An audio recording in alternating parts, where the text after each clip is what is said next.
Well, hi, everybody. This is DearMamaSal, and we are live on a Friday lunchtime, which means it's time for us to be talking about coping with feelings. And I don't know about you, but for me, it's been a week full of some pretty intense feelings.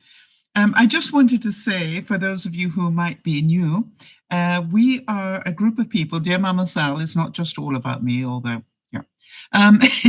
It's a group of people who get together 3 times a week to talk about their feelings. We do that on Friday lunchtime, like right now. We talk about our lives. We do that on Friday evening, 7 o'clock Pacific. And then on Sunday afternoons, we talk about coping with stress. And so coping with our lives is the most important lesson that we can learn. And I'm just so sad that we don't get to learn more skills on this when we are younger. I don't know about the rest of you, but this is a sort of like the coping skills of dealing with these sort of things, to me, are critical to having a happy life. And so therefore, we are all talking about coping with our feelings. Now, we have got a number of different things to talk about today, but for those of you who are regulars, my topic today that I'm going to be talking around is about taking your time, feeling free to take your time. I'm pretty sure that, like a lot of you, I feel pressured to get things done in a hurry. And you know, the truth is that everything will get done in its right time, and you don't have to do it all today. As you know, I'm a great believer in taking one step at a time, and I'm going to be talking to you a little bit more in a minute about what I have achieved this week by just taking one step at a time and not pushing myself too hard. For those of you who don't know, I managed to, well, actually 2 of us, Jeannie, who is also here. Jeannie had a fire at her house a year ago and is weeks away from returning. I had a fire in my house 6 months ago, coming up 7 now, and I've been back in my house after it's been renovated for about 3 weeks. Now, actually coming up at a month now.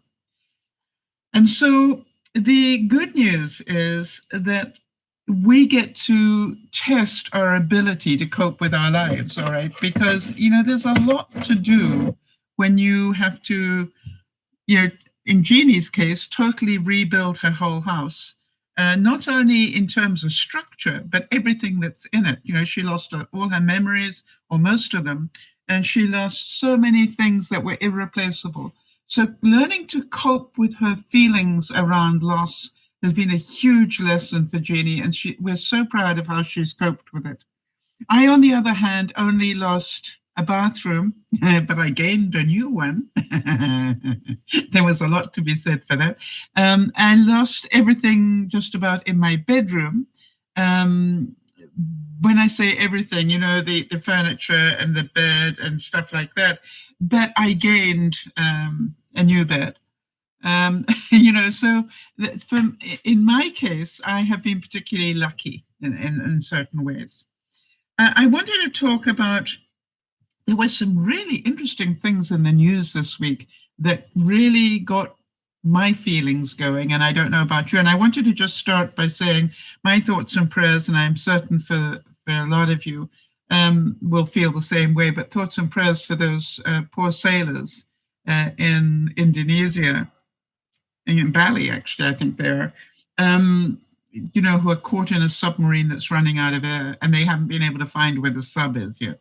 And I think they've said that they are down to now their last few hours of air, and they haven't even located the sub. So things are not looking good for those poor sailors.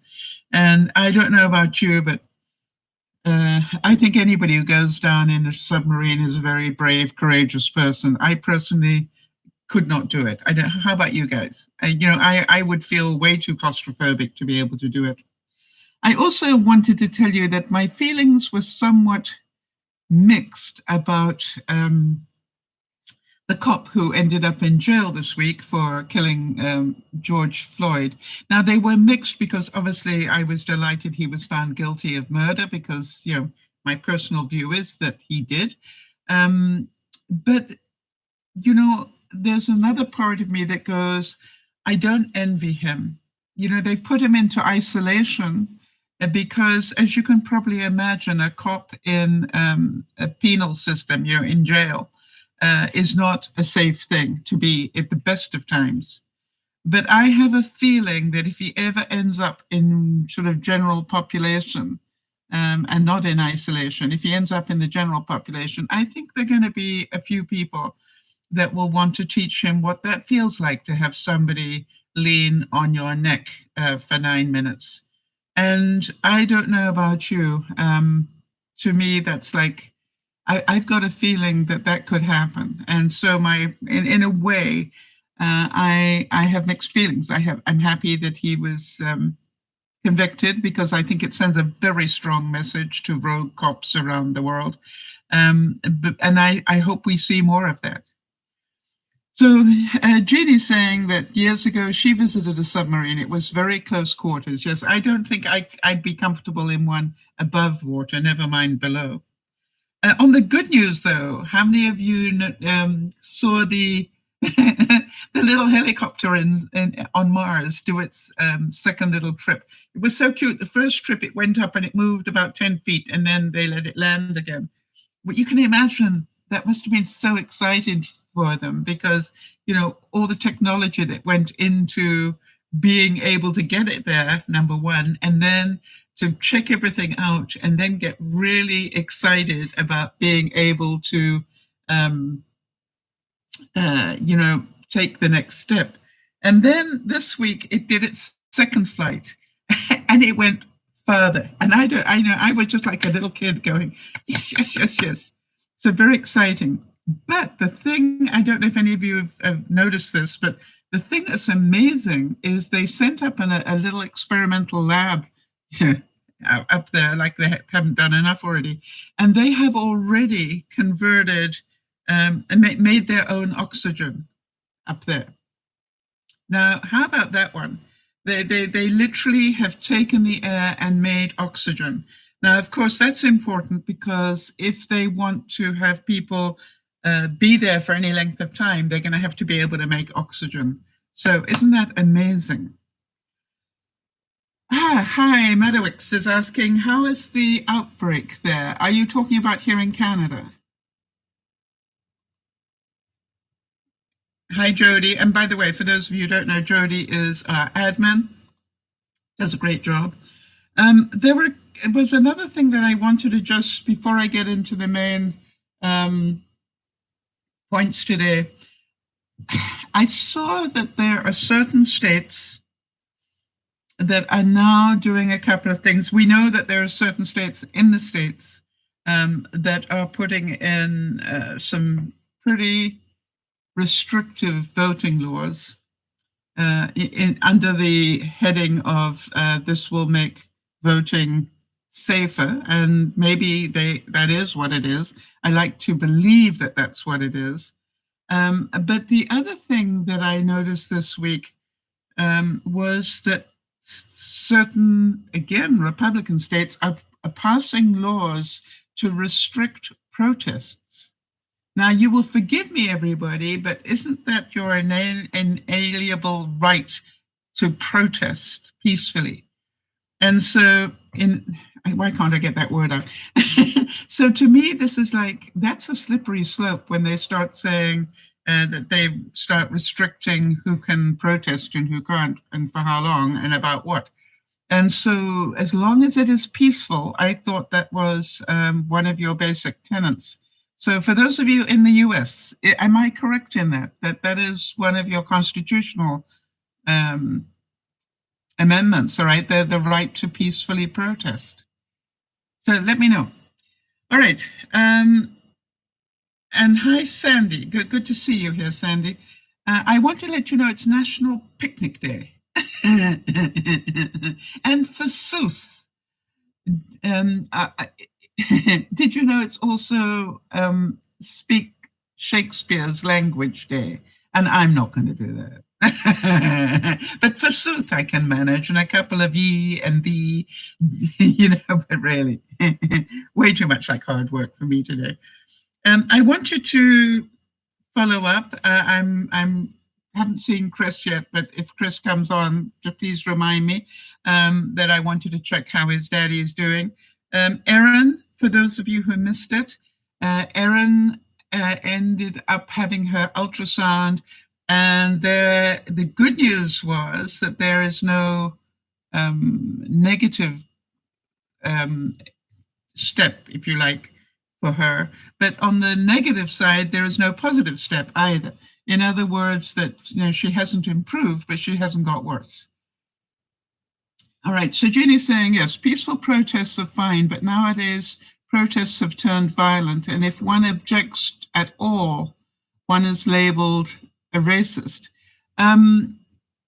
Yes, and so to me, it's like, just be very careful, because it would be very sad to see you lose that right. Jody's saying the Supreme Court of the United States has held that the First Amendment protects the right to conduct a peaceful public assembly. The right to assemble is not, however, absolute. Okay. Tell me more about that, Jody. It protests the right to conduct a peaceful public assembly, but in other words, the right to assemble. Yeah, let me know in what way is it not absolute? You opened that can of worms. You knew I was going to ask about that.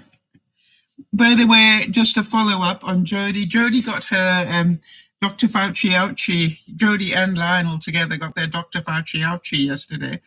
And just correct me where I'm wrong here, Jody, but she had the Moderna one, and she said that she came home feeling pretty sluggish, and felt like that for the rest of the evening, but woke up okay. She and Lionel both woke up okay this morning, so that is good to know. And I haven't heard it before I started the broadcast, but if anybody has heard what the outcome was of the J&J decision, I know it was going on just as I came onto the live broadcast. So if anybody has heard, for those of you who don't know, the US is deciding whether or not to go ahead and let people have the J&J vaccine, allowing for the fact that the incidence of it causing a problem is so minute that it is not something that they think we should be worrying too much about. Sandy's saying that her hubby got his this afternoon. You got yours on Monday. Okay, which ones did you get, Sandy, and your hubby?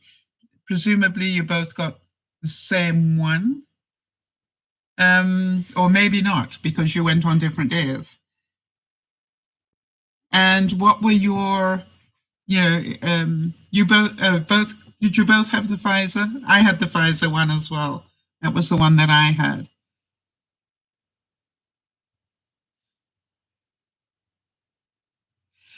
Ginny, they were deciding on that J&J, just literally the result of the thing was coming through as I went live. So I'm not quite sure. Jody is saying the right to assemble is not, however, absolute. The government officials can simply prohibit a public assembly, but the government cannot simply prohibit a public assembly, but the government can impose restrictions on the time, place, and manner of assembly. Thank you, Jody. I've learned something today. So Sandy's saying that they both had a sore arm. Yes, mine was a little sore, not anything major, but just a little one. All right, so Madowix is saying that Pfizer is the best, and I was lucky to get that one, but none will stop the Indian double mutation. Yes, that is the big, I think you guys will remember that I said that months ago. I said that the places you have to be very aware of and cautious of are places like India, probably the Philippines, Africa, where they won't get it under control fast enough, and therefore you will get the mutation of the mutations. And, even the rate at which the US did it, was made it more liable that it would get mutations. Yeah, and so, thank you for for remembering that I did talk about that. I like to sort of give you the be prepared, not scared. And I think that until you get vaccination around the world, up to at least 50 to 75%, we are still at huge risk. As long as we have people traveling, as long as we have all this going on, we're going to need the world to be pretty well vaccinated before this is, we're out of the woods on this one. All right, so Sandy's saying that Canada has now blocked planes from India for 30 days. Yes. All right, so Jody's saying no official decision on the J&J that I can see, but several articles saying, yes, that the CDC and FDA are leaning towards reusing it. Well, I know that they were literally they were in that meeting as I came on air, and they were due to have the results any minute now. Again, I'd like to thank the very kind viewer who sends me these incredibly cute little thumbnails every now and then, the little picture that goes with the broadcast.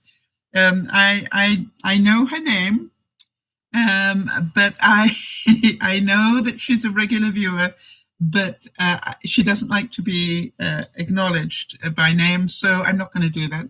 I'm just going to keep thanking her because I really am very grateful. And I wanted to also say, I got pretty disgusted this week.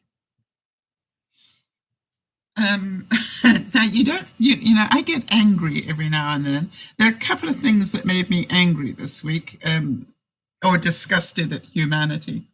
One of them was the school in Texas. I've got the name if anybody wants it.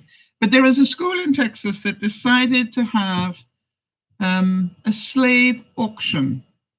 This is 2021, people.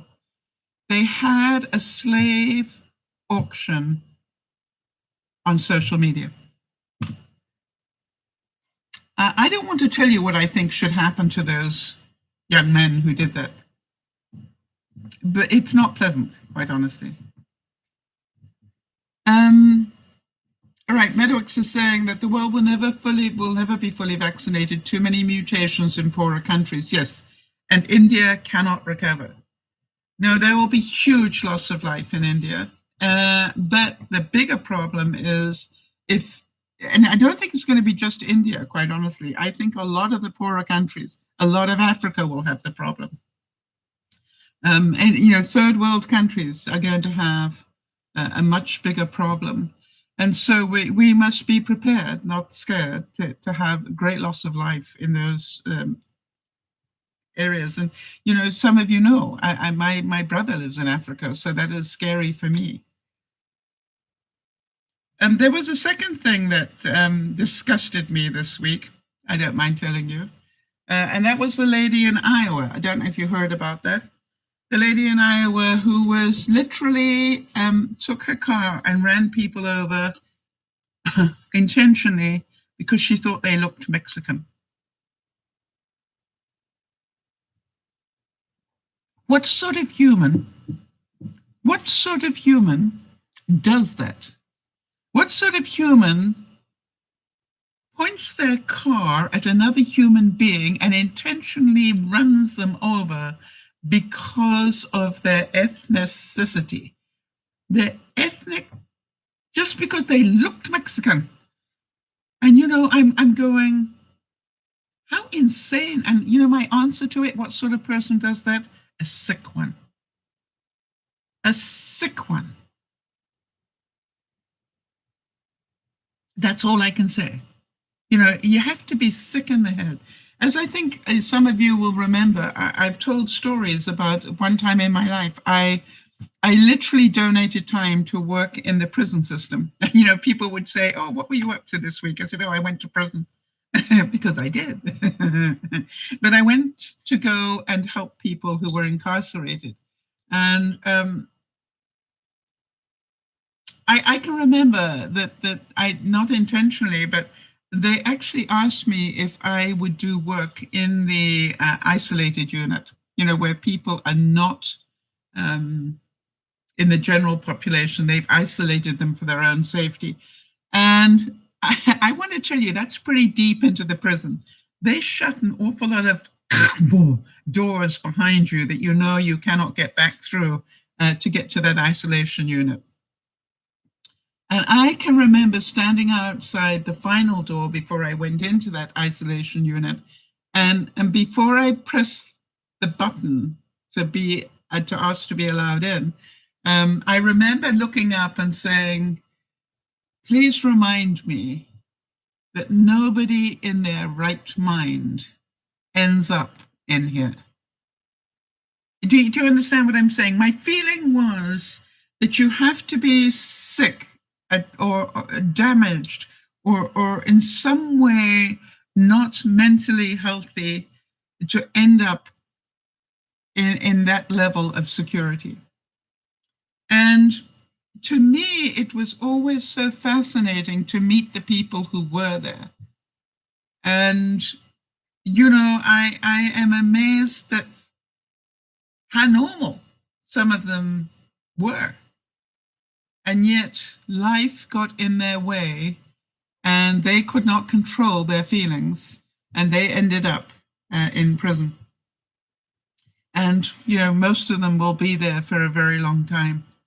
Again, I worked in the women's prison and I was horrified to find just how many women in prison generally came from abuse of some sort. And that really always completely blew me away. That the common denominator that I found working with those women was that they had been abused. And by the way, I'm not allowed to ask. You're not allowed to ask people what they're in for or, what their life story is. But boy, they tell you. They're allowed to tell you, but you're not allowed to ask. And so it was quite an eye-opener to me. And I know that I used to really confuse them all, both the inmates and those that looked after them, because I didn't fall into a normal category. Normally the people who come to visit prisoners are either family, lawyers, or what do they call them? Do-gooders, religious people. So, but I wasn't any of those. And so they had different books that you had to sign in, and I wasn't family, and I wasn't a lawyer, and I wasn't a religious person. So, hello, which book do I just took it in turns to sign different books. They used to say, "Which book would you like to sign in under this time, Sal?" Whatever. Give me a book. Just let me sign in. So, did anything get any of you angry this week that we can talk about? And maybe, the whole idea being that feelings are quite normal and okay. It's how long we stay in them that really determines whether we're going to have a happy life or not.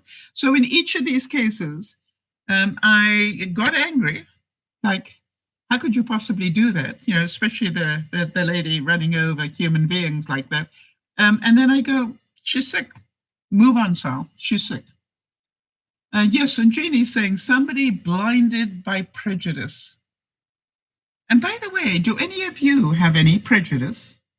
Because I think, to be fair, it's likely we all do have some, all right, where none of us is perfect. But the thing is,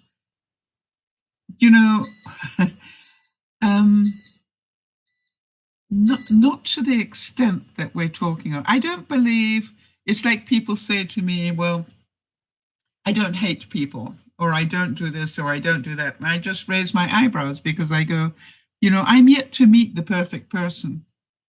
and be they so religious or whatever, it doesn't matter.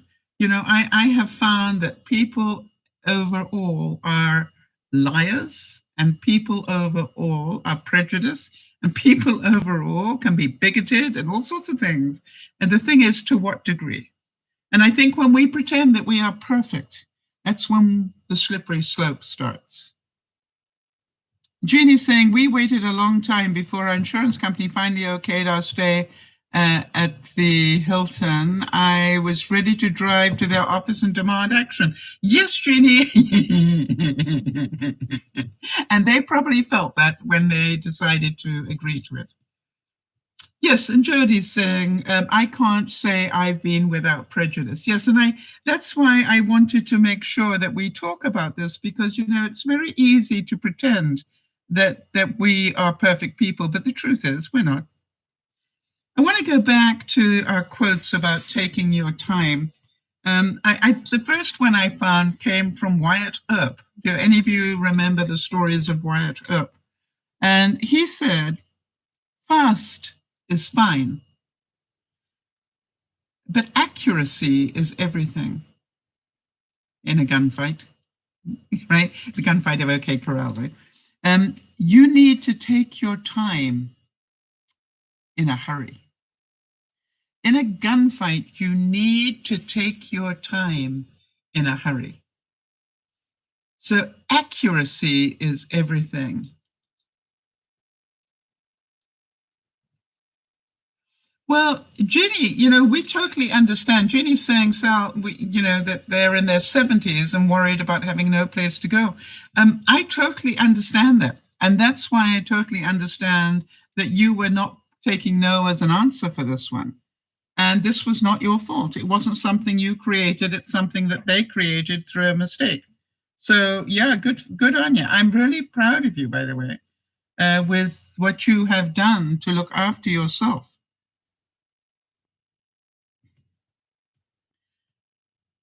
How about this one? Latsi said that nature does not hurry, yet everything is accomplished.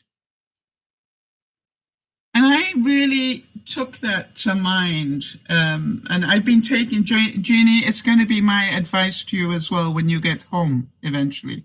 Even though everything is new and everything, you're still going to have a lot to do. And I really want to tell you from my experience that pacing is everything. As some of you know, I get up every day and I start my day with my cup of coffee and whatever, and just take it easy for an hour, just waking up. And then I go and get dressed. I have a routine, and then I go and get dressed. And then actually, quite often, I get dressed in my dirty clothes, because one of the first things I do in the morning is to go putter in the garden. I go to the garden twice a day. And what I do is I get dirty. My nails are dirty, and my clothes get dirtier, and so forth. So I get dressed up in dirty clothes at the start of the day, and then round about lunchtime, I actually then start to get squeaky clean. I go shower and get clean and all those things, and then I spend the next segment of time unpacking. And Jeannie, I'm telling you this because this really has saved my mental health, I believe. And I allow myself a minimum of unpacking 2 boxes a day. And if I have a day where I am really motivated to unpack boxes, for example, one day this week, I unpacked nearly 8. I found all sorts of boxes that had not very much in them. It was so exciting. And I just kept hauling those boxes and going for it, and just going, okay, most of it was paper. And I folded all that up and then I could unpack it. So I did 6 in one day. But my goal is always to average 2 a day. And so that allowed me, for example, yesterday, I took the day off from unpacking boxes. Now, here's another trick that I found. I've got the box from you know where. This box is the stuff that they left on the countertops here. And then they brought the ceilings down and they sanded and they did put the floors in and all that. So, and this box is full of stuff that was on my countertops when the fire happened. And it is covered in crud. And so again, this whole business about take your time to do it properly and take your time to do it healthily. I have that box in the laundry room, so I don't have to look at it, except more than a couple of times a day. And when I go in there once a day, I take 2 things out of it. And I bring them here into the kitchen and I wash them. And then I put them where they're meant to go. And I've been doing that for over a week, and it's still a third full. But you understand, every day I know I'm getting closer to the bottom because every day I take 2 more things out and clean them and then put them away. So for those of you who know about my TV stand, I had built this rolling TV stand because if you can imagine a big box, this square here is my kitchen, dining room, living room, and then what we call the fireplace area, because between me and the fireplace area is a wall with the fireplace in it. And so what I found was I had a television, and wherever you put it, it was going to be the wrong place. So what I wanted was a situation where I could move my television around. And I did it. I managed to find a television stand that you could roll. But when I went to put it together, my television is the wrong configuration at the back for this particular stand. But I decided I'm not going to let that stop me. So I made a plan. And this week I managed to get it all together. And it is now rolling on its cart. Not perfect, but rolling on its cart. So if I'm sitting in front of the fireplace, working on business stuff sort of thing, I can turn it and angle it towards me. If I'm in the living room, I can now lie down on my couch and watch something. Yay! I can now turn it, and when I'm busy in the kitchen, I can still watch something. Yay! That's exactly what I wanted. But how long has it taken me? A month? Well, it's taken me a month because I've been here about a month. And it was one of the first things that I decided.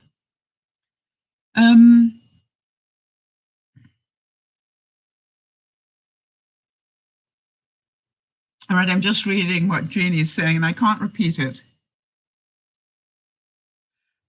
Yeah. I think the sad thing in life is that it is a lesson that we all need to learn, all right? And, it's difficult, isn't it, to teach people what you have learned, Jeannie. Well done. And by the way,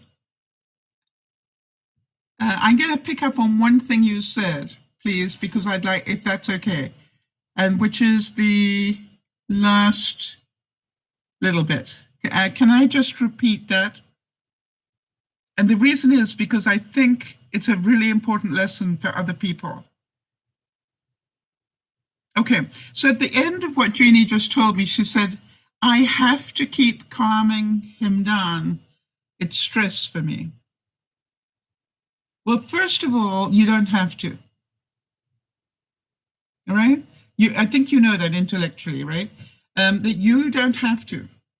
And if doing that is stressful to you, I think you need to let him know that, if you haven't already, and just say, you know something? Your inability to manage your anger is now stressful for me. And I'm trying to cope with everything else. So I choose not to buy into this. It is your right to be angry, but to hold the grudge is unhealthy for you and for me. And I think that's what happens sometimes, is that we take on other people's stuff. So, Jeannie, I set the boundary. Our friend Linda in the UK says, okay, I'm going to give you 10 minutes, complain. 10 minutes, you got. That's it for the day. If I hear you complain anymore, I'm walking away. I'm going to go and take the dog and go for a walk.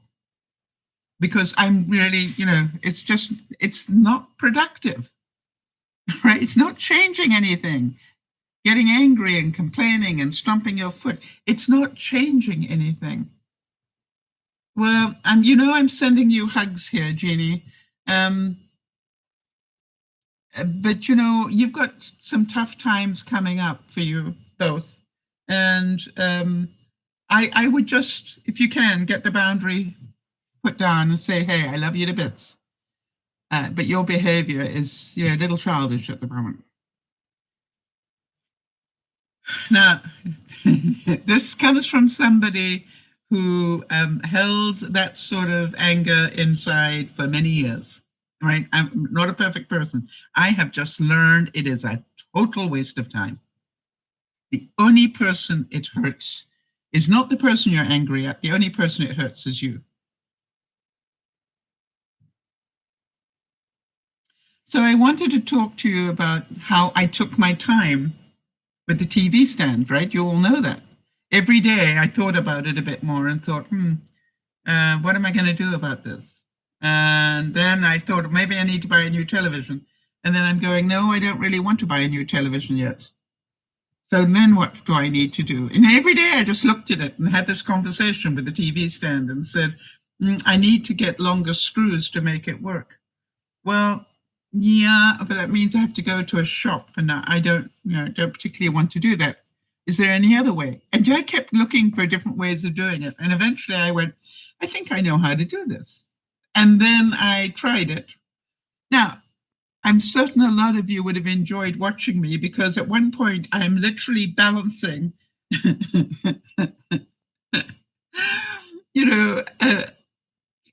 bells and whistles type television, and with one hand, and I've got the stand here with a sliding doodad on the pole that I'm trying to tighten at the right place in the other hand.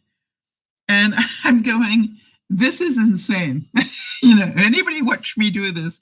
This is a 2-people job. Well, hello, I don't have 2 people. Make a plan. And I did. So I was actually quite happy that I succeeded, touch wood, to the way that I did. But, it was just like it worked. But here's the other thing. I went to my front garden. Oh, I got pictures for you.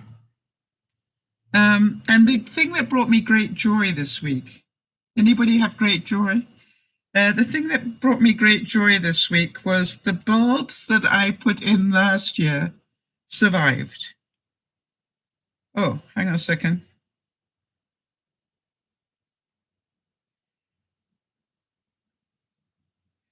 And so I thought I'd show you. Those were the spring bulbs that I put in last year. And don't they look pretty? I was really pleased with that. Now, obviously, now that I know they do look that pretty, and even that the hyacinths that were there, don't know if you can see this, but they managed to actually come out through the bottom there, and they look so pretty, little baby hyacinths. And that brought me great joy. And I thought, gosh, for a little bit of planting, it wasn't a lot, I got such a big bang for my buck here. And so now, as I think I told you, that what I'm doing now is working on what do I want for the summer. And so what I needed to do was to get into my tubs, because not only do I have that front section, that front section, but then I've got all these tubs on on stone. And now I'm slowly working my way around the tubs, because they are full of things that shouldn't be in there, and, stuff after the winter. And so here's what I'm doing. I think you all know that I am pretty limited in my ability to bend and stretch and things. I've definitely got tweaked a nerve or two with this move. And so I thought, well, yeah, that's fine, but that's not going to stop me. And so what I've done is I managed to get one of my garden chairs out to the front, in fact, 2 of them now. And what I do is I take a garden chair and put it next to one of the tubs. And then even if it takes me 3 loads of things, I take everything I need to clean out a tub to the tub. And then I sit down and very quietly work 1 tub every day. And I'm amazed. I'm about 3/4 of the way around now. Jody is saying, our joy was not having a serious reaction to the vaccines. We were concerned with my history and lowered immune system. Jody, I think every one of us was concerned whether that was going to be an issue for you. And we are delighted that, I don't know about you, Jody, but I actually didn't think I was through the worst until about a couple of weeks later, where I said, okay, that's 2 weeks now. If I'm going to have a reaction, that's going to happen. I also believe that if you're going to have a reaction, it's probably going to be pretty instant, but I don't know. And I don't think any of us really knows.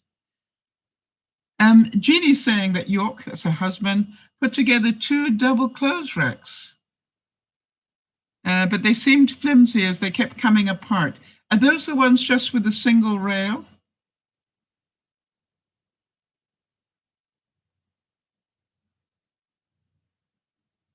She's saying they're good when they're stationary, but just not good while they are moving. I had one of those ones as well, just a single rail, and then like there was a shelf at the bottom. And a couple of things you could think of, Jeannie, if you would like my suggestion, because I had the same problem. Oh, you also got 2 rails. Okay. Well, one of the things is you could put in some sort of goop.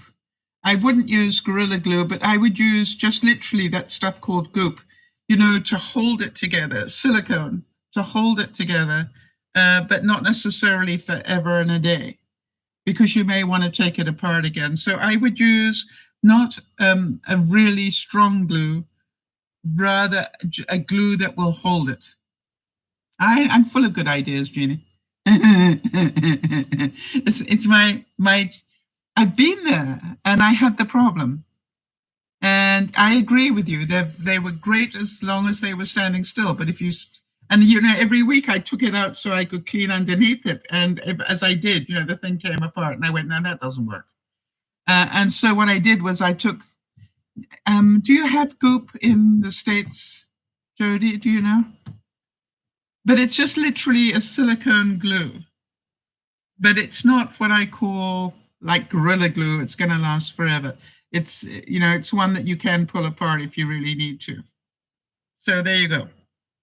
All right, let me go back to where I was after taking pictures, showing you pictures. I probably will do that again.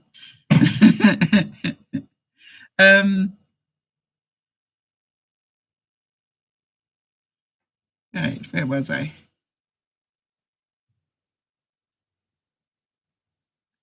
Before I took the pictures.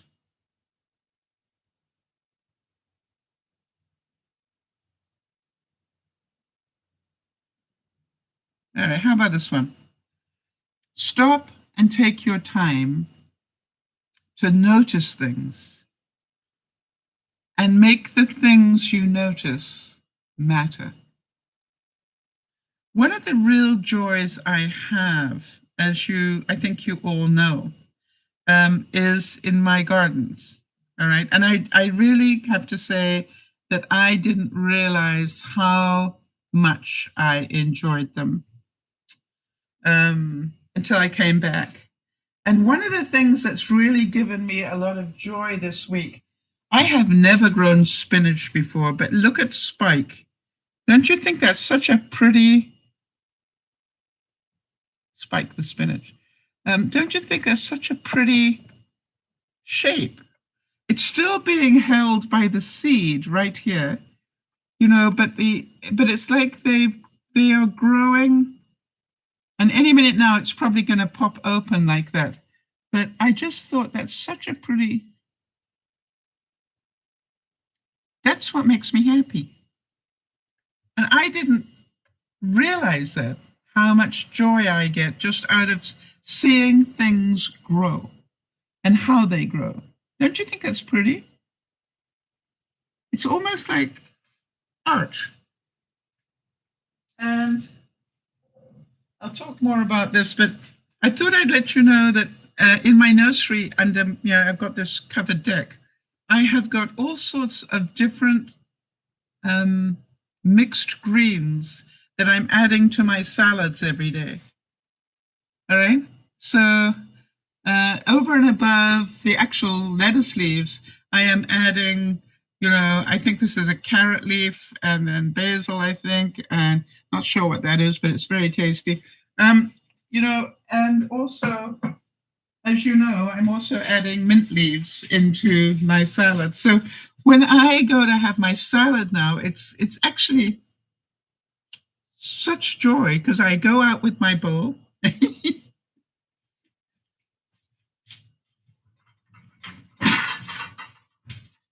I literally take my bowl and I take a couple of leaves, one leaf from each lettuce thing, unless the head is a big head of lettuce, then I'll take a couple of leaves of that one. And I'm nearly at the point where I think in a couple more weeks, I won't need to buy lettuce anymore. I could be wrong, but I'm still buying romaine to add to it at the moment. Now, all that stuff that's growing over there, and I'll show you that this evening, but all that stuff is what I call secondhand growth. In other words, they're romaine lettuces that I have bought, used three quarters of it, and then the rest of it's now growing new leaves. So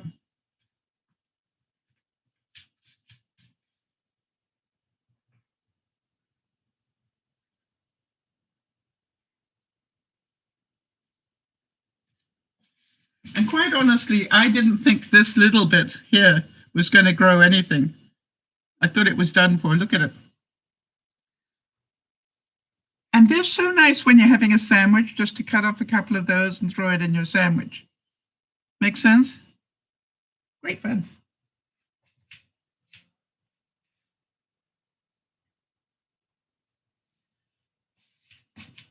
And then I come back, great joy. And obviously I rinse off all the leaves and everything and spin them. But then I go, I actually grew half of the leaves in my salad every day. And I don't know why, it just feels so good. Now, what else did I have to tell you about that? How about this one? In life, when presented with any situation, breathe. Take your time, focus, and then decide what to do. All right? Remember that with whatever the situation, take your time. Remember what Wyatt Earp said? Accuracy is everything. Take your time and first take a deep breath. Think it through. Focus on what it is you want to have done, and then decide what you want to do. Because doing nothing except get angry doesn't bring you any results. Now, for example, everybody, knows that's involved with the redoing of my house knows, please don't disturb me on a Friday because Fridays are very busy for me. Guess what? I got a call this morning from the contractor guy saying he wanted to pop in and just check where, they took away half the guttering on this side of the house and never replaced it. And so he said he wanted to come and take pictures. I said, be my guest, but I'm not going to be talking to you because it's Friday. So do whatever you want to do, but don't expect me to talk to you because it's Friday. And I don't have these discussions on Fridays. My focus is elsewhere.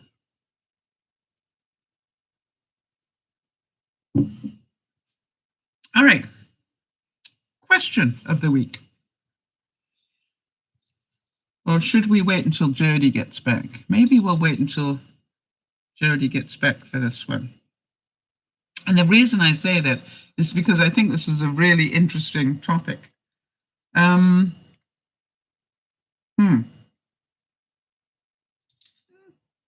Let's do another quote and see if she gets back. The important thing, Diane van Fostenberg said this, the important thing is to take your time and not get stressed.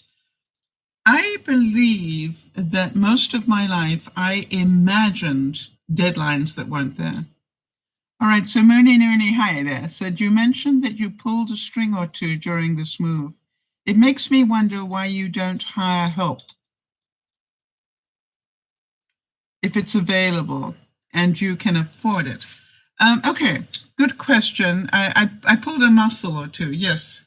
I did have help for the majority of the unpacking. I ended up with 60 boxes of stuff that quite honestly nobody else can unpack because there was nowhere to put it. Does that make sense, Mooney? And by the way, welcome. Great to meet you. And so therefore, I needed to do other things like build units and do things before I could unpack those boxes. I also could have, I think, called for help if really necessary. But, I just don't think, I'm averaging 6,000 to 8,000 steps a day without even trying. That's how much I am doing in the unpacking. And so it's a good question. And on the whole, I think I've done a pretty good job of, of doing what I've done. And I don't think at my age it is surprising that I tweaked a nerve or two in doing it either. But, a good question. And the answer is, I'm not keen on having a lot of people in my house if I don't have to have them here. I had 2 people in the house unpacking for 2 days. But, to me, I don't know, maybe I'm incorrect in this, but the more people I have in my house, the greater the risk I have of COVID. And so I am trying very hard not to do that. All right, so here's the question, but thanks for asking, Manny. And by the way, welcome. And I don't know how you found us, but it's great to have you here. How about this for a question? Which uses more water? A bowl of hand washing, or half a load of the dishwasher?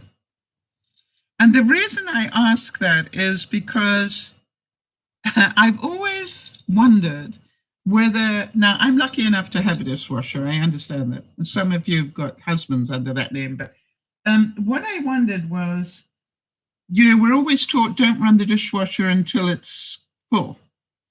But here's what I found out this week, because you know me, I thought about it enough that I thought, let me find out what the facts are. And this is what I found out. When it comes to cleaning dishes, there is no contest. Hand washing uses far more water, even if you're not filling up the dishwasher. In other words, hand washing uses 5 times as much water as the average dishwasher.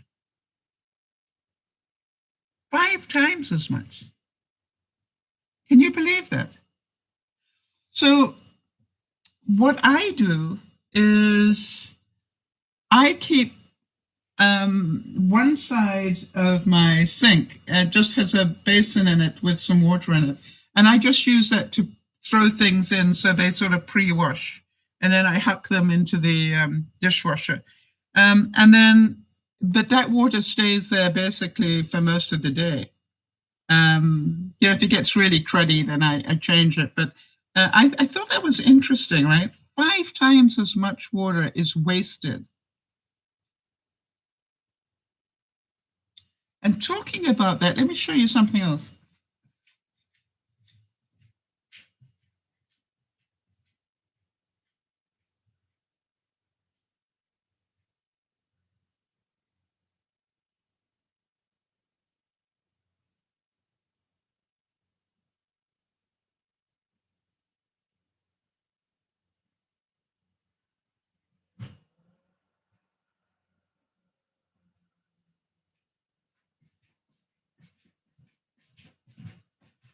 And I wanted to show you this because it demonstrates a point. This is the butter lettuce that comes in this container. Now, for the longest time, I used to take it out of the container, throw the container away, and eat the lettuce. But what I now do is I leave it in there. And I don't know if you can see that it's self-watering itself. I didn't add any extra water in there. I think I might have put a little bit where the roots are because I'm inclined to buy lettuce that is alive, all right, that still has roots on it. And it is now self-watering itself. Now, you will also remember, for those of you who've been watching for a while, about Boy George and the Culture Club. That's what I called my bok choy. Well, I am now growing baby bok choy out of the bottoms of bok choy that came from the store. And I literally put some paper towel down and wet it and put it in here and left it to self-water. And that is how much they've grown in a couple of weeks. Oh. Isn't that amazing? So any minute now, when I'm doing a stir fry, I'm going to be able to take a couple of leaves from my own little Culture Club and do that. I thought that was pretty impressive. So let me carry on here. Now, what has that got to do with water? Imagine if this was in the garden. How much water would I be using every day to keep these alive? That's what I want you to think about. That these containers are perfect little mini greenhouses. All right? And it's keeping the lettuce alive without any extra water, keeping the bok choy going without any extra water. I don't even have to go and water them. It's just nature is doing it all on its own. I just want to show that part of the reason I'm doing this hydroponics is because it saves so much water. And I may not put a whole lot of things in my garden this year because I think I've found other ways of growing things without using all that water. By the way, the good news. This week, I cleared all the boxes in my bedroom.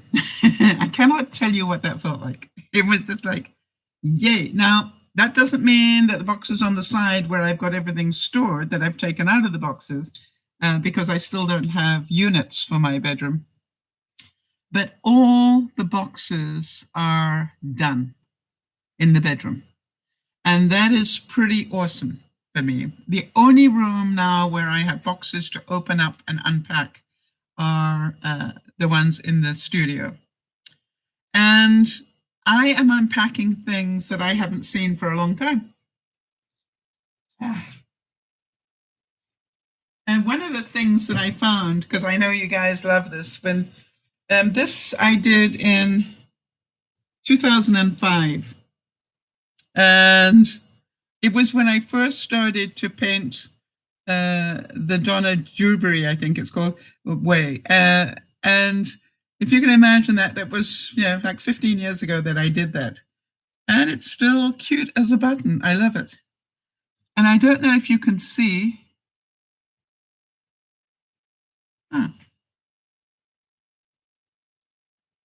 No. Hang on. Nearly. I just want to change this slightly so you can see what I did. If you hear a clunk, you will know I dropped my computer. Can you see up there above the microwave? I put two of my paintings up there because I found that I can, the space in my units of my cupboards, I'm going to take my smaller pictures and actually put them up there. Because it's just, why not? And how many of you remember this picture? This came out of the unpacking this week. This is what I looked like in my 30s. Now, I think that was 86 that was taken. Scary, isn't it? So, and I look just the same, don't I? And it's funny because it was the first speech I did in Canada.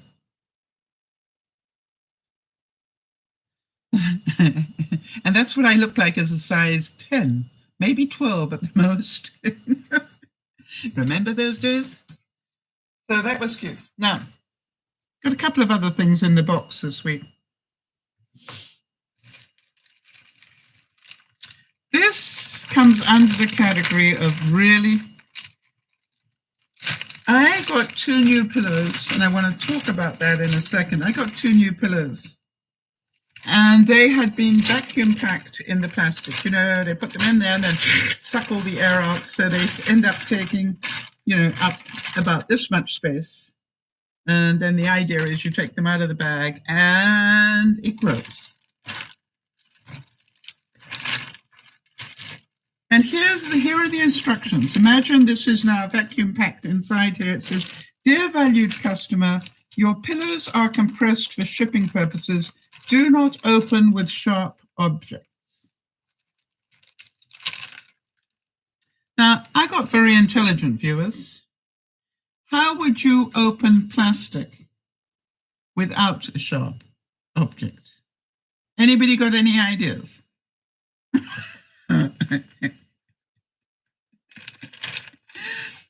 Think about it. How are you going to get in there without a sharp object? I want to tell you, that made me angry for 1 second, and then I just burst out laughing and went, well, that's called covering your butt so that if I mess it up, you don't have to pay me. Really? Can you believe it? Don't use a sharp object. Well, hello? How do I get into that plastic?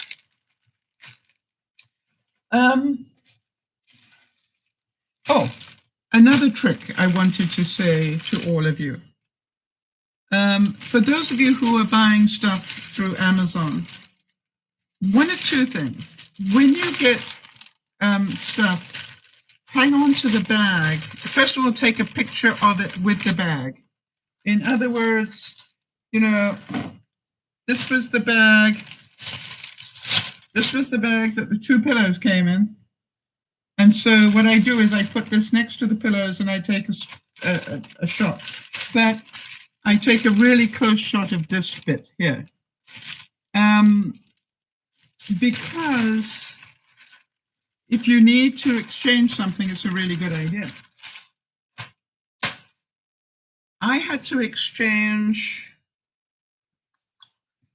How many of you remember that I bought this incredible little folding keyboard? And I use it for my tablet and my phone. So at night, if I'm sitting in bed and I suddenly want to do something, I can, it's nice and light, it's just amazing. A little thing fell off. There we go. Go back where you belong. However, after less than 2 months, suddenly the letter P didn't work.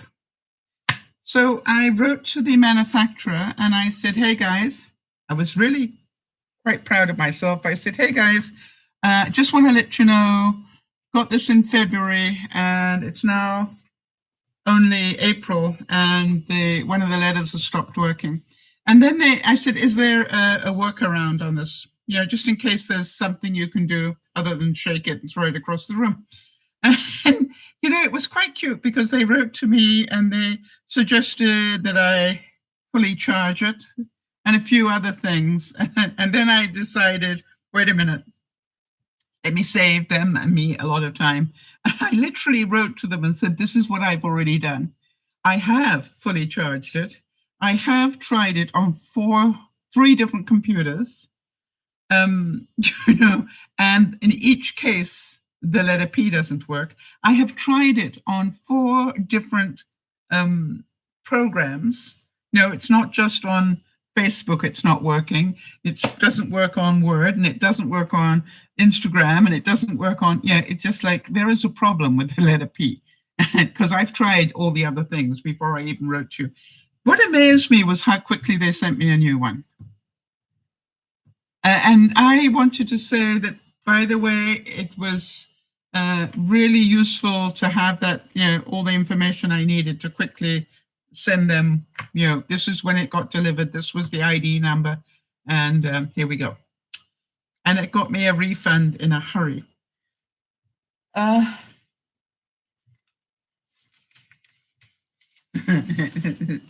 More of this, do not open it with a sharp object. Did anybody come up with an answer? Was there a way that I didn't think of that you could open this thing without a sharp object?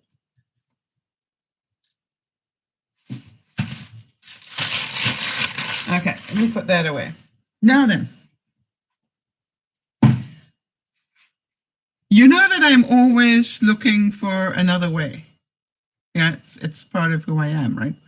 And what I had a problem with this week was, and in fact, the last couple of weeks, because I've been talking to you about it, is that I have got to the age where my couches are too low for me. When I sit in them, these are my knees, then my legs, and then my butt ends up below my knees, and that's causing me difficulty getting up and quite a bit of pain. So what I thought about was I need to find an answer for that. Now, in the meantime, I'm busy unpacking. Those of you who know me well will not be surprised about this. I'm busy unpacking. And what I'm unpacking is all sorts of things like extra comforter for my spare bed. I've got extra sheets for my spare bed. I've got all sorts of stuff for my spare bed. Pillows, also, you know, I'm going, wait a minute, is it a coincidence that the time that I'm trying to solve the problem with my couches is the same time I'm trying to find a place to put all these? And I went, what if I put all those sheets and things under my cushions where I sit? It will help raise it up. And then maybe that will make a difference. So I put my duvet, second duvet under there, and I put all my sheets and everything. By the way, it works remarkably well. But now what I'm thinking of doing is I believe that you can buy risers for your couches. And I think what I'm going to do is buy a couple and put them at the back. Because if I can get the back up, then that'll be a better angle for me. So that'll be my next plan. But I'm pleased to tell you that it's a lot easier to get up and down off my couch since I did that little plan. You know, it's like, why didn't I think of that before? And great joy upon joy for those of you who are regular viewers. My greatest joy this week, or one of my greatest joys this week, was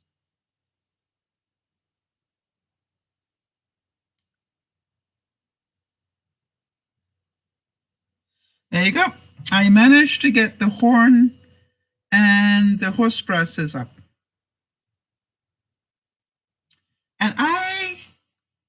want to say I will do the broadcast on Sunday from there, because I know for certain people that will be, a major step forward, that am able to do that now.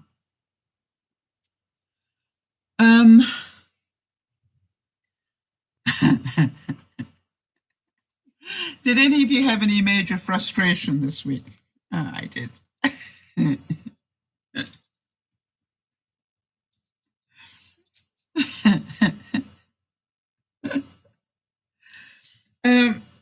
On the good news side, our local AAA. Oh, okay. So Mooney is saying, I'm moving at the end of the year. It's something I haven't done in 25 years. Yes, I haven't moved in 20 years, and I did it twice in a year, because I moved once to move here, and then I had to move everything out and then move it all back in again. So believe you me, I've got lots of tips for you. A change in housing will be interesting. You'll be amazed how much crud you have. My recommendation, downsize it before you pack, and then downsize it again when you unpack, and you still have too much. Okay, so here was the thing, my major frustration. The local AAA, called BCAA here in BC in Canada, hi, Kimmy. The BCAA decided to give me a refund. I think all its customers a refund, because we're not using our cars as much. And boy, oh boy, so generous. They gave me 1 month's, I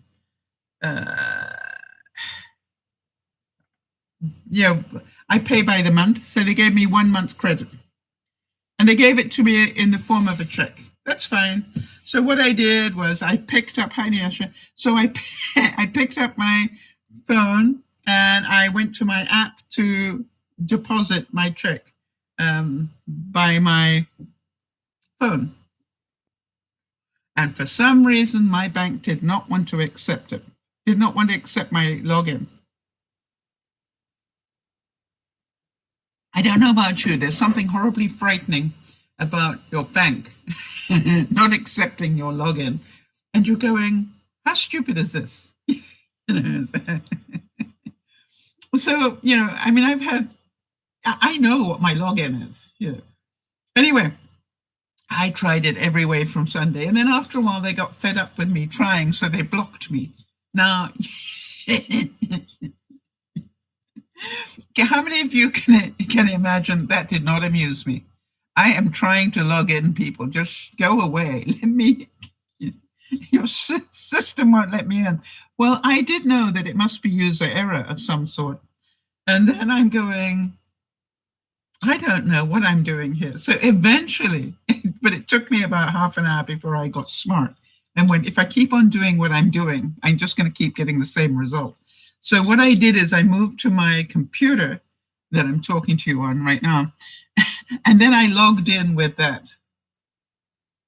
And to make sure I knew how to get in. And then I reverse engineered it for the phone. And I needed the phone because you can deposit a check with a phone, right? I'm pretty certain, I don't know if you can in Tobago or Niasha, but here in North America, if you want to deposit a check, just there's a special app that you use and you can deposit it. I want to tell you this little trick ended up taking about an hour and a half of my time to get it deposited, but I did it. But boy, was it frustrating. And so I still don't know. I think I failed to use a capital somewhere. One capital letter, I think I was off. That's probably what it was, but it was frustrating.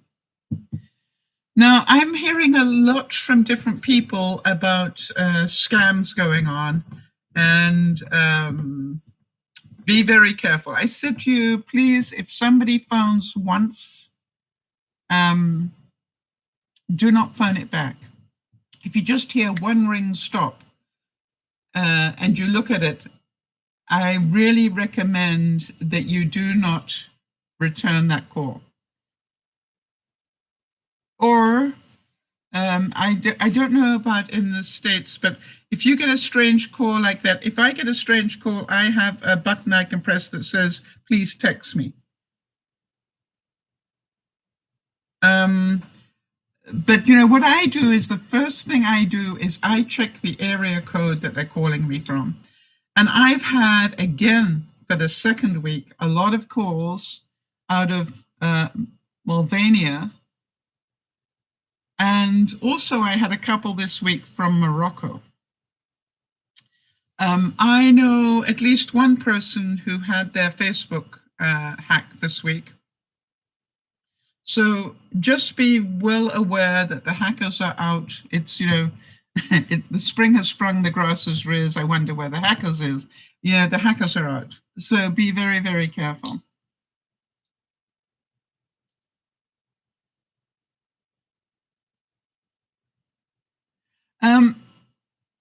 I'm not sure.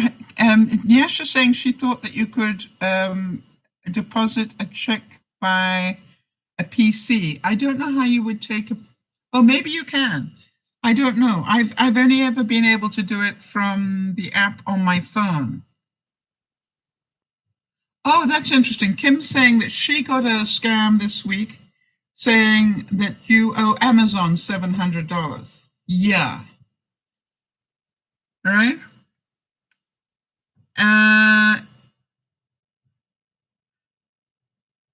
And so, you know, I presume that you contacted Amazon and found out that you didn't. You didn't reply to the email, I hope.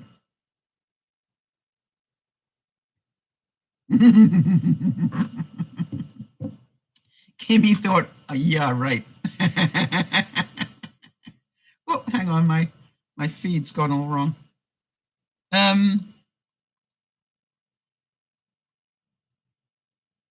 Yeah, this is the whole thing. I mean, you know what you spend to a large degree. So, you know, this is it. It was a message on your cell phone. Yes, I think be very careful of the messages coming through on your phones because that's the obvious one. But as I said, the main thing is if it's one ring and stop, the chances are it's a scam. And what they do is they want you to phone back and then they get to charge you all sorts of rates for you calling them back. Don't do that. Sandy is saying, I received a couple of emails from Canada Post that I owed some money for packages that were unable to be delivered. Okay, what did you do, Sandy? So that's another very common one. By the way, in this day and age, it is so easy for them to take the Canada Post logo and copy it, isn't it? And Mooney's saying, my friend's WhatsApp got hacked and sent messages offering financial help. Yeah. So this is called be smart. Be prepared to get scammed and be smart, right? As I've said many, many times before, don't reply to the person telling you that. Contact the provider and see, do their records show that they have sent you something? Yeah, and Kimmy's saying, I don't owe IRS either. Exactly. All right. Oh, we've been I want to tell you, Nyasha, it is possible to bank online. I do all my banking online, but I can't deposit a check online except with my phone. As far as I know, does anybody know of being able to deposit a check with a laptop?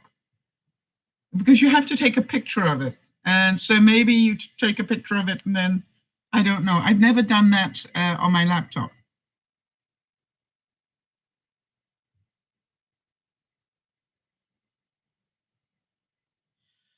Exactly. Sandy's saying that what she did, she looked at the email and where it was coming from by just hovering over it, right? That gives you the source of where it's coming from. And Canada Post doesn't use Hotmail accounts, right? Yeah, that's a no-brainer, right? So that's why we're getting really smart. And this is called, I always say, and by the way, if the address, the email address is coming from is .ru for Russia, it's a pretty sure sign. Oh, so you can. All right, Kimmy's saying, and be prepared to get beat up packages from Amazon and UPS. Yes, Kimmy got a very beat up package from Amazon as well. But, as I said to you, Kimmy, the problem, I've had this happen a couple of times. And funny enough, it happened with this keyboard for me as well, Kimmy. That what happens is that this keyboard is unusually long, all right? And so it won't fit into a regular smaller box. So they need to put it in a bigger box. The problem is they put this keyboard into a bigger box, but you've got all this free space that they just huck some paper in.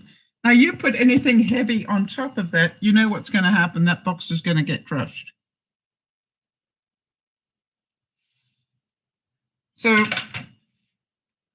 just so you know, that's what causes it. And I've had it happen. I've had it happen where literally I had something like this big in a box that was about this big, and all the rest of it was paper. And I'm going, really? Amazing. So it happens. Yeah, the box was really long. And that is because this is not a normal size, right? It's unusually wide for a keyboard. What is it? Over 16 inches. So, and that's what I love about it. It's just so good. Now then, thought I'd give you my tip for the day. And this happened to me this week, where ever had a toilet that decided not to flush properly? And I'm pretty sure we all have, and if we haven't, people we know will have it happen. And I've used this method and suggested it to people a couple of times.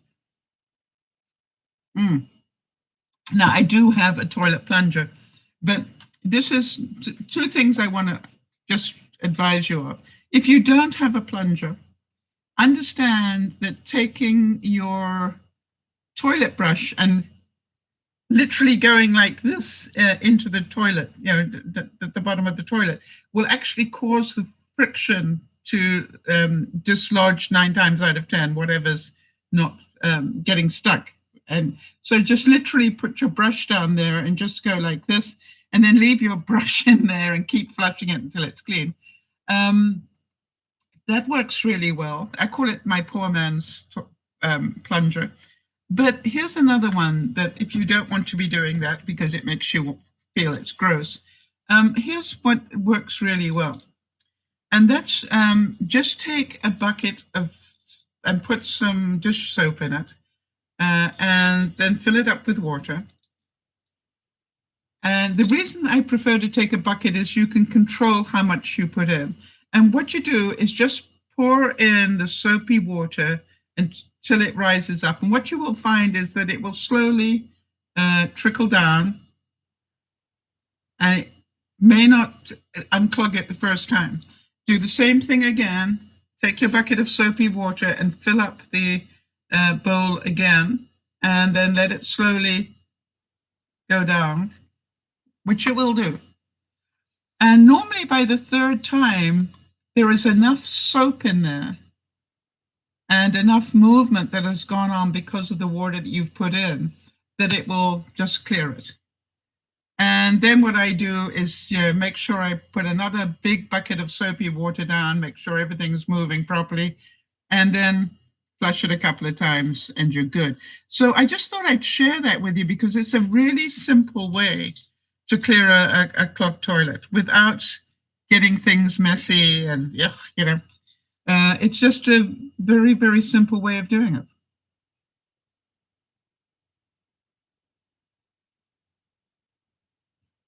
So, any major achievements this week for any of you that you would like to share? I've got to go and get mine. Start typing.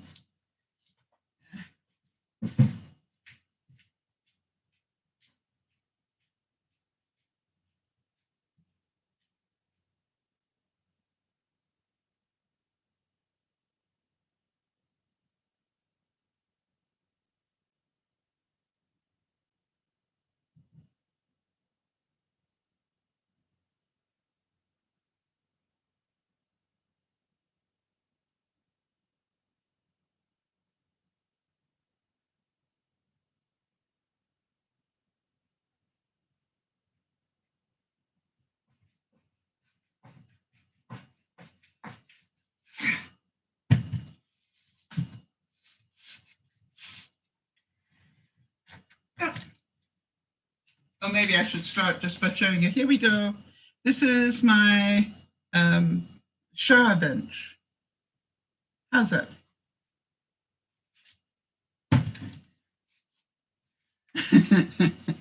And I want to tell you something. Number one, it's bamboo, so reusable materials. When I say reusable, you know, bamboo grows very quickly.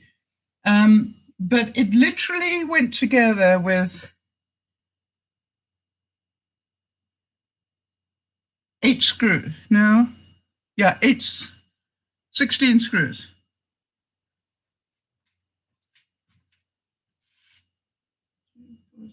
No, I lied. 8. Just 8 screws. Can you believe that? That's all it took. And washers. But so that took me far less time than I expected. But it really does look pretty in my shower. Did I take a picture for you? Probably. But it was one of those things where it didn't take a whole lot of time, and it felt great that it was done. There we go. So there you go. There it is in my shower. And you're going, why do I want a chair in my shower? It's summer. Well, it's spring now. It means I got to shave my legs. Time to sit down. But I will say that it just felt good to get it done. And I now have yet another building project that's on the way, and I'll show you that when I finished it. But, you know, that's how I do it. Every week I've got another little building project. So part of my routine is get up, putter in the garden, get clean, unpack, and then I do other things, and then I go putter in the other garden in the evening. And I unpack, and then I build, and then I do the front garden. So, you know, it's just like a routine that I get into, and it's been working really well for me, I must admit. So let me see what I've got here in terms of, how about this one? Live in the moment where everything is just right. Take your time to limit your bad memories, and you'll get whatever it is and wherever it is that you are going a lot faster and with less bumps along the way. I have definitely found that using this slower routine to get things done, I'm amazed how far I have come in 3 weeks. I think this is starting my 4th week now.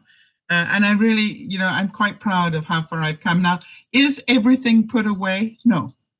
The main goal at the moment is get everything out of the boxes, and then find some of it I can put away because I know where it goes, but some of it I'm still finding places for.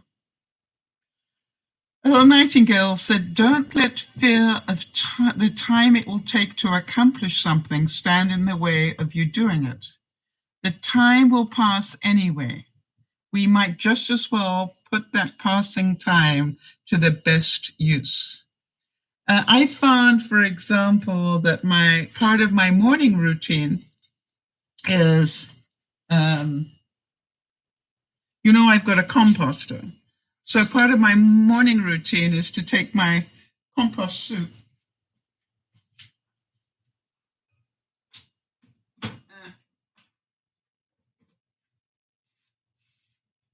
I just keep my kitchen scraps in my big Ninja, and then I just throw in, like half an apple, half a banana peel or an apple core or whatever, and I just press the button and I make what I call my compost soup. And then when I get up in the morning, I will take it to the compost and I will pour it in there. I've got a closed compost. And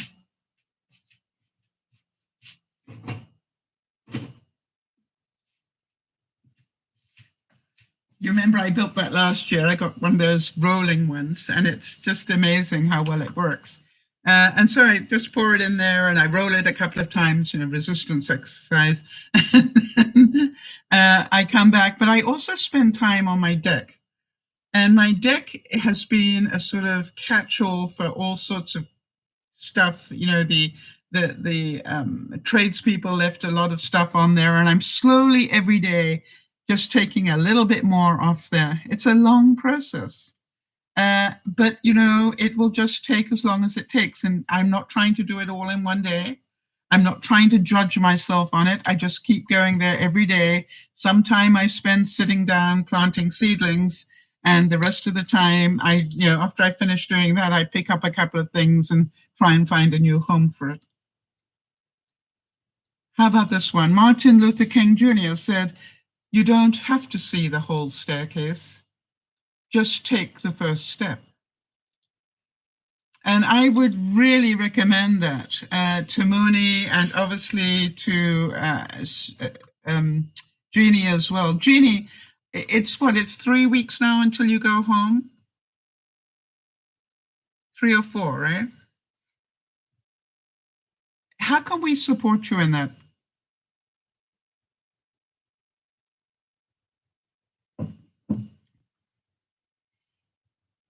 I would think that your biggest challenge perhaps will be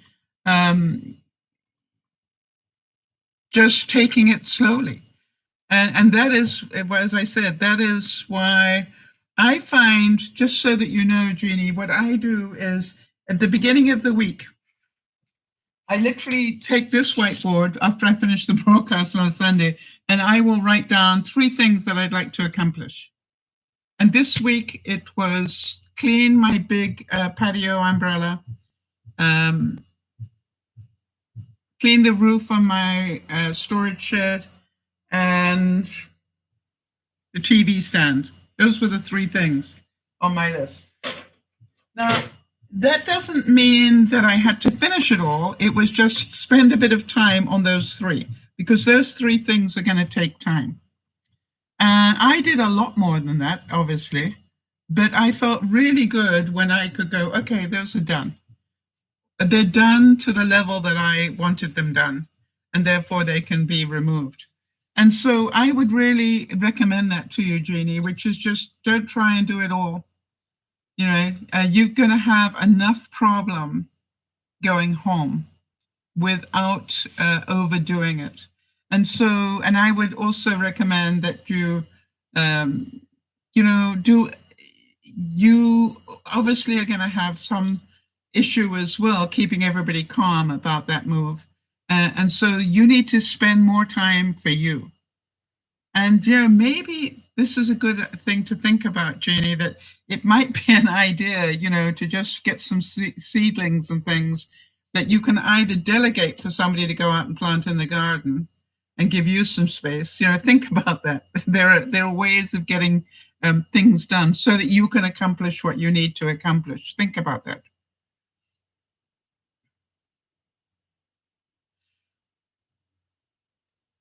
And so I do find that just every week I decide what it is I want to work on. And as you know, as you guys have watched me, some things I knew I wanted to buy this bamboo seat. Now they also make a bamboo shower, wooden shower mat, if you like. And I think it would look really pretty in there. Part of me is, I'm going, that would be a really nice thing to add to my wish list for a birthday present. You know, somebody wanting to buy me a birthday present would be to get the matching charm mat for this. It's actually looks like that, but it, you know, it's a folding one, so you can, you know, lift it up and let it dry. But I thought that would be a really nice present for somebody that's looking to buy me something for my birthday. And it would make my shower look even prettier because, no, and I, you know, part of me goes, I wonder whether it could be slippery. Well, we'll find out, won't we? But I would gather not, otherwise they wouldn't produce it that way, right? However, maybe I've got time to ask that question when I'm next in Amazon. I will actually ask the question of people who bought it. You know, is it slippery? And explain that I'm an old fart and, you know, need to know for safety reasons.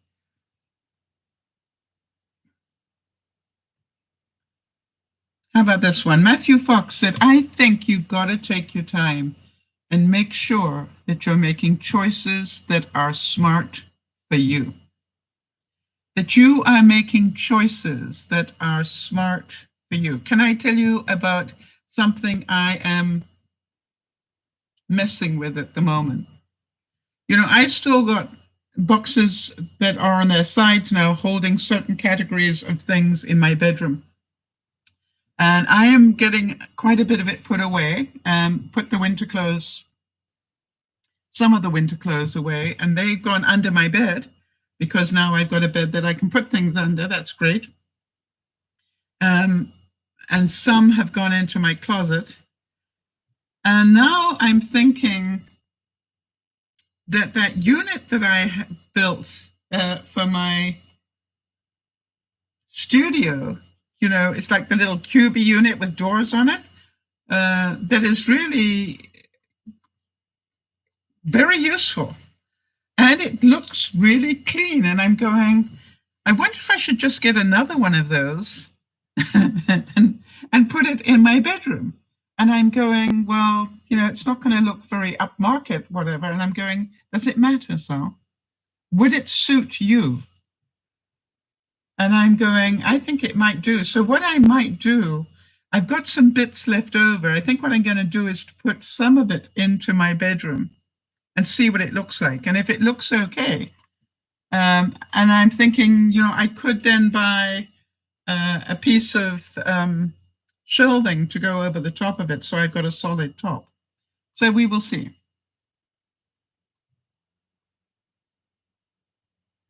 Okay, now my comments weren't going along. Hang on, let me just see what everybody said. Sorry, everybody, because my scroll wasn't working for a second. So let me see what I've got. All right, so Jody's saying, for the mobile banking, it's done by a smartphone or tablet, not saying that it's available for a desktop. Yeah, that's what I found, not for a laptop. You can't take a picture with a laptop, all right? Jeannie's saying, I called our credit card company, major firms, to change the new address email. Oh gosh, that is a lot of work. Yes, I was very, very lucky on that one. Jeannie's saying, beautiful. I'm glad you like it, Jeannie. I thought it looked really nice in there. When I saw the picture of it, I thought that would look really good in my shower. And I need it. All right, let me see what's here. All right, so Jody's saying, now listen to Jody judge herself. It's a pitiful achievement to be proud of, but I managed to cut up a honeydew and cantaloupe for a fruit salad. It took me 1.5 hours, but I did it. Okay, so think about this, Jody. Why would you judge yourself? We know that you have real problems with the mobility in your hands. And cutting melons isn't easy at the best of times.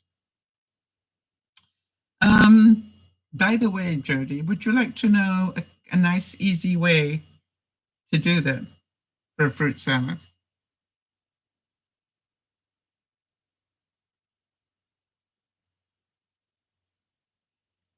And anybody else that has struggles to cut melons? I find, have you got an apple corer? Yeah, trying to find mine could take a while. But it's one of those, it's just like a cylinder, and you put it down the center of an apple and it pulls the core out. If you've got one of those, I actually find that so great for doing watermelons or any melon. Cut the melon in half and then you just stick that thing through and it brings you out tubes of watermelon. It's so pretty. And then you can just cut up the tube of watermelon to whatever size you like. My tip for the day. Yes, Jeannie's saying cutting melons can be tricky for her as well. And Jody's saying, I put my wrist braces on. I wasn't taking no for an answer. Yeah, we love that about you. It's like me trying to weed my tubs, right? And I was going to do it, even if I had to sit down to do it, right? And Kimmy's saying, I'm getting to the point where it is hard for me to even write, but I can use the keyboard. Yes, do what you can do, right? Concentrate on what you can do, not on what you can't. Jeannie's saying, I made a nacho platter for a neighbor who helped us climb 3 stairs to give it to her. Forgot cheese and went up and down 3 flights again. Exercise. You see, when you have that mentality where you go, I need the exercise. I actually do it intentionally sometimes, Jeannie, where I will go all the way to the compost and come back, and then I'll have something else, and I'll go, oh, I think I'll just nuke this into my bullet here and turn it into compost soup, and I'll walk all the way back just because I can.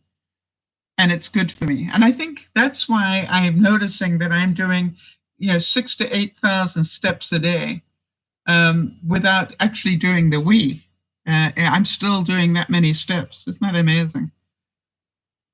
All right, so Jeannie's saying we're looking forward to a better bed for our backs, our great view of the woods on the back and horse farm in front. Isn't that lovely to look forward to?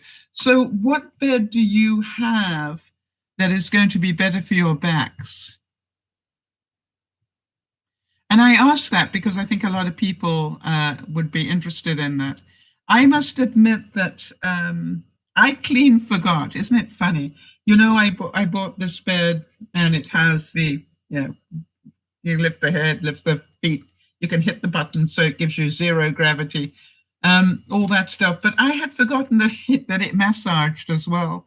And I must admit, yesterday I thought, I'm just going to give myself that luxury. And I literally lay down in bed and I pressed the button and put the timer on. And I just so enjoyed that. In fact, I enjoyed it so much that when it stopped, I put it back on again. And that's the last I remember. I went fast asleep while it was doing it. So that's good. Okay, let me see what other comments I've got here. I'm sorry I wasn't answering comments.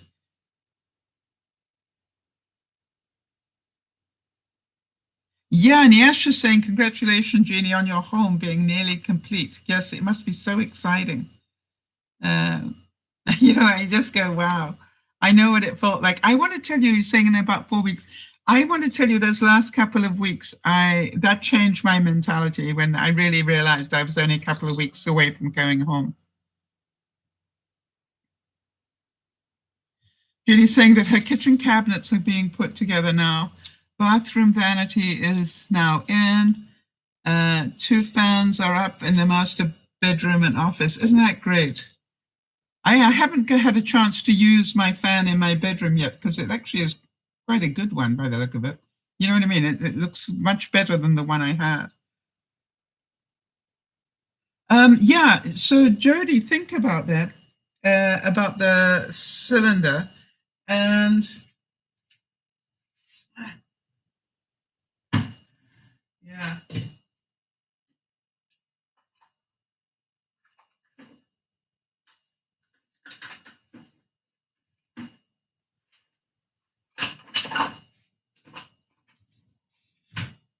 And if you haven't got an apple corer, stop thinking about cutting melons. Think about scooping them. You've got an ice cream scoop, or buy a small ice cream scoop. That's difficult to say. Try that, people. Ice cream scoop. It's not easy to say for some reason. Yes, Niash is saying, guys, don't worry about how long a task takes to be completed. All that matters is you didn't quit. Well, you know that of me, right, Niasha? This is called, it may take me a while, but I will do this. And that's why I really am pleased that I have taken the time and, you know, not overstressed my body. By the way, I am waiting to hear back from Dougie. You remember that Dougie sent me a special code so that I could enter into the Vancouver Marathon. But I wrote to him and I said, Dougie, I need to know if I can, you know, do it virtually. I knew I could do it virtually. But what I didn't know is, do I have to do the half marathon or the 5K, whatever I choose to do I have to do it all in one go? And I think it is possible that I do.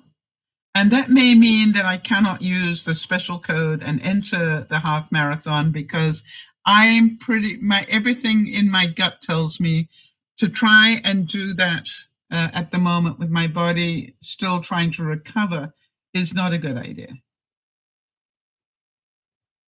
And sorry, Kimmy's asking me to show my keyboard again. What is it that you need to know about the keyboard, Kimmy? Be aware that the letters rub off pretty easily, but I'm very hard on keyboards anyway.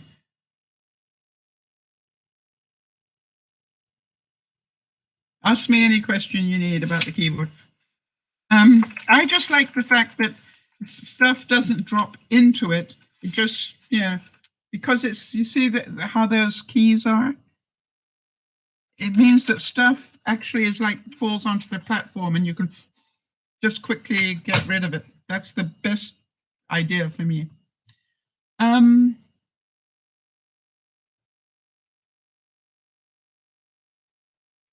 right, so Niasha's saying that is what she's constantly telling herself, right? Not to quit. I'm not a quitter, but when it comes to doing anything that can take a while, but I already pride myself on finishing it. Yes, a lot of people don't like that, but it's the best I can do, so I'm okay with it. I want to tell you that, you know, you look at Jody. Jody is very challenged in a lot of things, but she still does things that would cause her a great deal of pain. All right, she does a lot of fine motor skills. She still sews on a sewing machine that requires fine motor skills. And she does all of those things. And so I look at it and go, it's how long does she do it for? That is the thing. So she makes sure that she does a little. Ironing is difficult for her, but she does a bit and she gets Lionel to do a bit, right? So it's all about how you do it. Make it doable. Okay, so you're saying the one they sent you was different and probably the one you ordered was different. It's called the Suite, I think.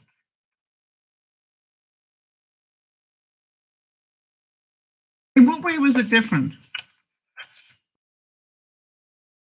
That was the link I sent you because it was the one from mine. It's called Mofi. The brand is Mofi, M-O-F-I, I think. Oh, sorry about that. All right, so Jeannie, your new bed is a sleep number. Now that was my decision. Did I want to get a sleep number or not? I must admit that I did consider it. But I thought, as I didn't know how much money I was going to get back, that I could not afford to do that this time. But, yeah, we'll see. What size did you get, Jeannie? And I know the prices are different in the States from our prices here in Canada.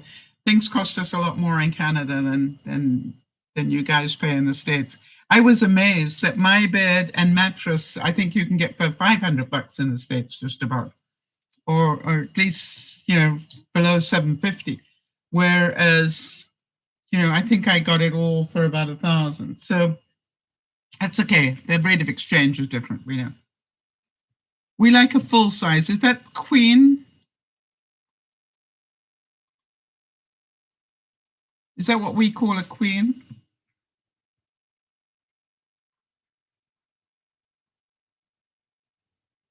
Or a king?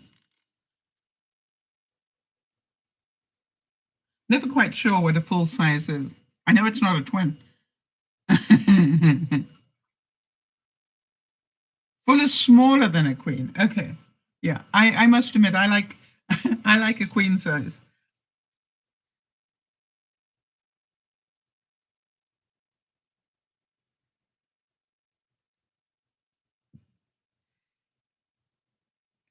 It's Moffy, M-O. All right, so hang on a second. Yes, mine has Moffy on the space bar as well. There you go. Can you see it? Moffii.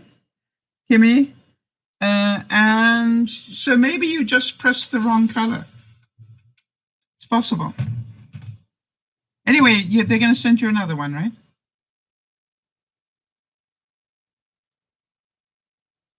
Okay, so there is twin, full, queen, and king. Okay, so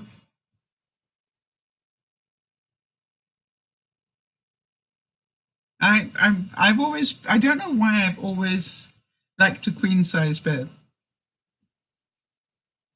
Oh, and double, yes.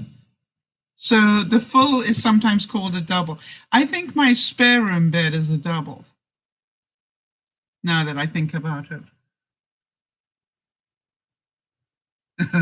Where it is, I haven't seen it, now that I think about it. I haven't seen it, I haven't unpacked it, so maybe it didn't make it. And yet, funny thing is, some of the things I had on the list still came home. All right, so Judy's saying, we have a great story about sleeping in a king-size bed on a big vacation in Vancouver. We went to kiss goodnight and clanked heads badly. we both thought we'd have black eyes the next day. Yeah, very romantic.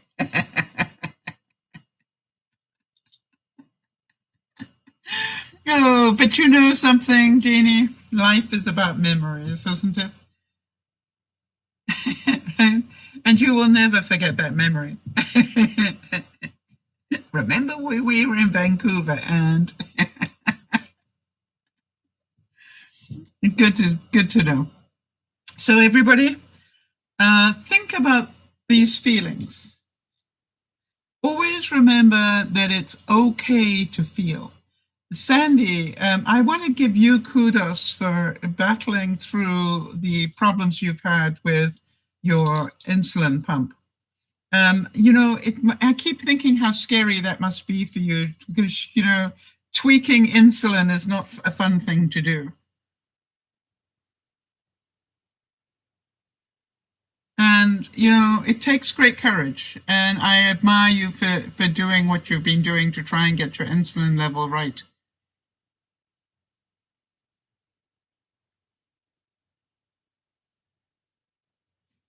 Yes, Jody's saying, Kimmy, I checked the Amazon site and there are color options for the keyboard. Yes, and that's why I said that maybe you just click the wrong color. It's very easy. Right, and Amazon did tell her to return it anyway because of the damaged package. So there you go. And you told them you wanted the pink one, I presume, or are they sending you the same color again? Doesn't really matter on the color, quite honestly. And by the way, I love the mouse. It has a matching mouse to it. I absolutely love the mouse. It's very comfortable to use, and it seems to work really well on any surface. You don't have to have a good surface for it.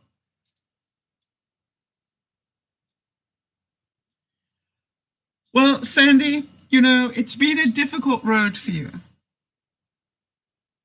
And I just admire the fact that you didn't quit on yourself and that you've, scary as it was. And sometimes, Sandy, sometimes we need to do the scary thing, right? I can't remember what I did this week that was a little bit scary for me. And, it was just like, all right, just get yourself in the right frame of mind before you do that. And then I could hear our favorite mother clucker saying to me, make sure you take your phone with you while you do that, because, she does that. And, whatever it was I was doing, I thought, just take it slowly, think about it. Remember the wire drops thing, all right? Take that moment to think about it before you just go and do it. And then we'll see. Oh, by the way, Kimmy, I wanted to report back to you. I did use the command strips to hang a painting. I don't know if I told you this last time. And yes, it did remove the paint. When I went to take it off for some reason, somebody's got to tell me how that works, because putting it on is fine, but how do you get it off without pulling the paint off?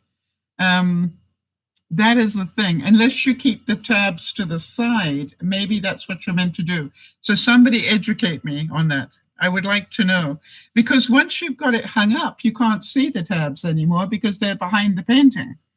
So anybody that is a command hook specialist, that stuff. Was it a newly painted wall? Fairly, yes. But the good news is I did repaint the wall. And you wouldn't know that I had done it unless you knew. If you came to visit, I could show you where it was, but, nobody else is going to notice it. It's fine. I have decided, though, on my big painting, I'm going to put that big painting, you remember, of the peony that I love so much that I showed you, the big one, that's going to go above my bed, and I'm going to use the, what do you call it? That one that you sort of hook it into the wall and it's, wait a minute.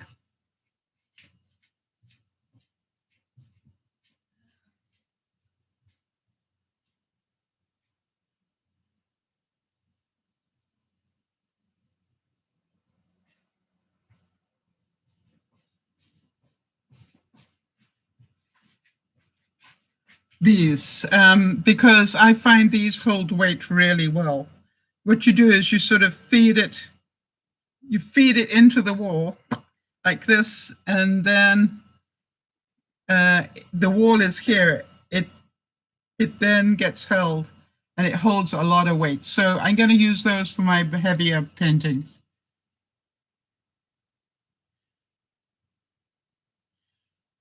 Niesh is saying, I'm finally taking my medicines daily. Well done. I got the shock of my life at the doctor's when I heard I had high blood pressure and was told that because of my current health state, lots of highly major illnesses would now attack me a lot sooner in my life. Okay, let me tell you something about high blood pressure. Nyasha,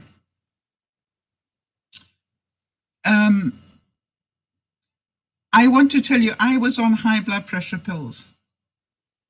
And I started to change what I ate. And I am now no longer, and get a lot, and change my lifestyle and all sorts of things.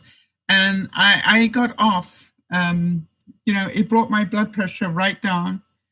And I am pleased to tell you, I no longer take medication for high blood pressure. And, it is what it is. I was diagnosed as pre-diabetic, but with Jodi's help, I learned to control it enough that so far I have not become diabetic because I'm still under control. Only just, but I am. And I would like to say that, I wouldn't worry yourself sick about this, Nyasha. All right? I really wouldn't worry yourself sick about it. This is called, you can change this by getting exercise. And I know you can get exercise. I know you've got an elliptical in your bedroom. or somewhere in your house that you can use.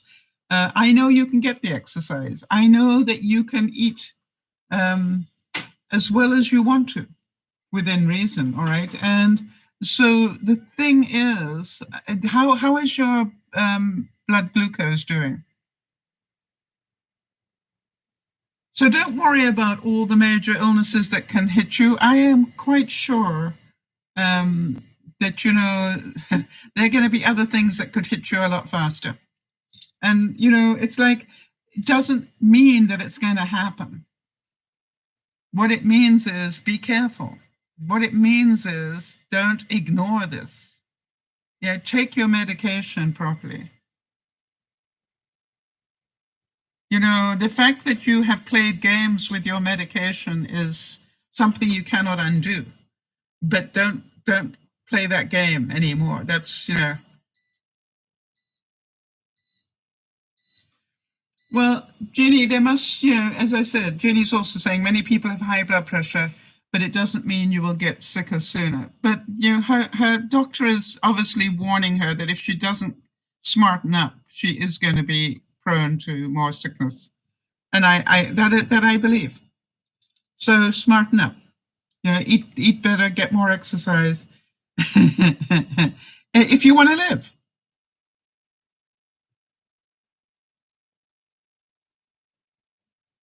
All right, so Nyasha's saying, and that's why I'm not here as often in the broadcast as I used to be.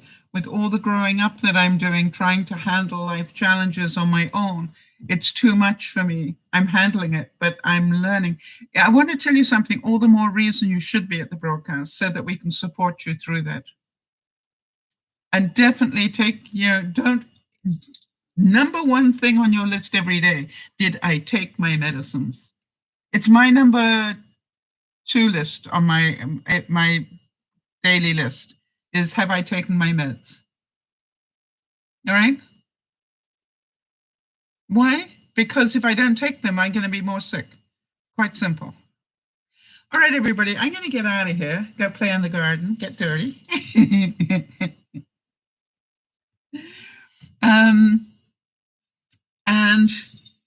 I want to just remind you that some things in nature just are so pretty.